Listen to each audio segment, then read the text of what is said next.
संत कबीर नगर से खबर है, जहां प्रधानमंत्री द्वारा चलाए गए लोकल फॉर वोकल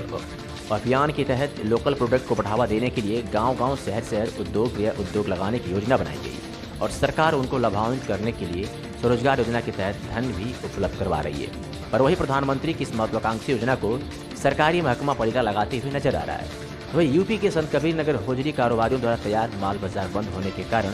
बिक नहीं रहे और सरकार द्वारा जिले के सभी प्राथमिक विद्यालय को यूनिफॉर्म की स्वेटर सप्लाई देने का टेंडर कुछ कॉन्ट्रैक्टरों को दिया गया था। उन कॉन्ट्रैक्टरों ने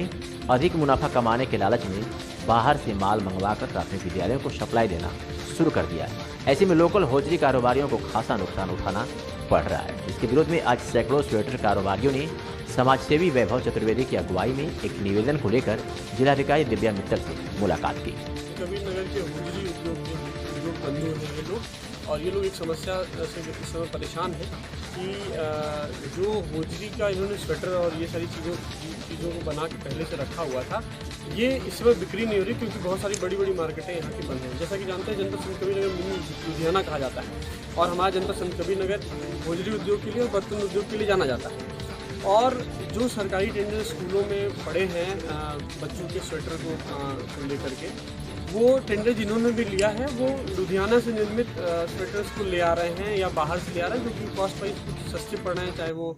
बड़ी बड़ी फैक्ट्रीज से ला रहे हैं या कुछ भी ला रहे हैं। और ये जो हमारे उद्योग बंधु हैं जो यहाँ निर्माण कर रहे हैं, इनसे नहीं लिया जा रहा है। तो इसी मसले को लेकर के हम लोग आए थे यहाँ जिला अधिकारी महोदय के पास, निवेदन लेकर के आए थे कि कम से कम अगर हमारे जनपद के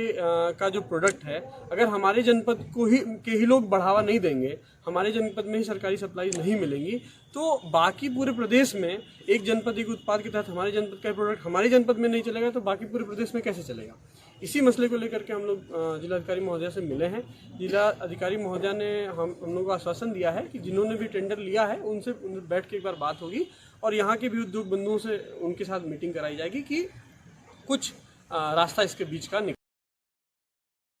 आए थे। जो लोग होजरी का काम करते हैं, इनका ये कहना था कि ये चाहते हैं कि जो स्वेटर जो परिषदीय स्कूलों में स्वेटर सप्लाई होने हैं बच्चों को, उसका जो माल है इनसे खरीदा जाए। इन्होंने टेंडर नहीं डाला था, परंतु ये चाहते हैं कि जो लोग टेंडर जीते हैं वो इनसे इनका माल क्रय करके सप्लाई करें, क्योंकि टेंडर अब अवार्ड हो चुका है। टेंडर जो अवार्ड हुआ है वो मिनिमम प्राइस पे हुआ है और क्वालिटी देखकर हुआ है। परंतु हमारा ये प्रयास रहेगा, हम कोशिश करेंगे कि वो यदि इनसे स्वेटर कुछ खरीद सकता है तो इनका भी कुछ, क्योंकि हमारे जनपद का उत्पाद भी है और हम चाहेंगे कि हमारे जनपद में इस उत्पाद को और बढ़ावा मिले, तो हम ज़रूर अपनी तरफ से एक प्रयास कर सकते हैं कि जो टेंडर विजेता हैं वो इनसे भी कुछ स्वेटर ज़रूर खरीदें। इसी दिशा में प्रयास रहेगा। मैम, एक बात सामने आ रही है कि जो स्वेटर वो ला रहे हैं लुधियाना का है, वो चाइना वियतनाम है, वो पॉलिस्टर नहीं, ऐसा नहीं है, क्योंकि जब टेंडर अवार्ड करने से पहले सभी का सैंपल लिया गया था, सभी का सैंपल लैब में टेस्ट हुआ है, तो उनके पास लैब की रिपोर्ट है। जो हमारे मानक है उन पर सारे स्वेटर खरे उतरते हैं और जो विजेता है उसका भी खरा उतरता है। और यदि भविष्य में वो ऐसा स्वेटर सप्लाई करेगा जो सही नहीं होगा तो फिर उसके ऊपर कार्रवाई की जाएगी। और जहाँ तक लुधियाना से या देश में कहीं से भी वो यदि सप्लायर है तो उसके ऊपर कोई रोक हमारे देश में यहाँ पर नहीं लगाई गई है। तो हम इस तरह का कोई नियम किसी के ऊपर इम्पोज नहीं कर सकते हैं, परंतु मानवीय दृष्टिकोण से, जैसे मैंने कहा, हम प्रयास करेंगे कि वो उसको लेना ही है यदि कहीं से, तो यहाँ का भी उत्पाद ले, तो इसमें हमारा प्रयास जरूर रहेगा।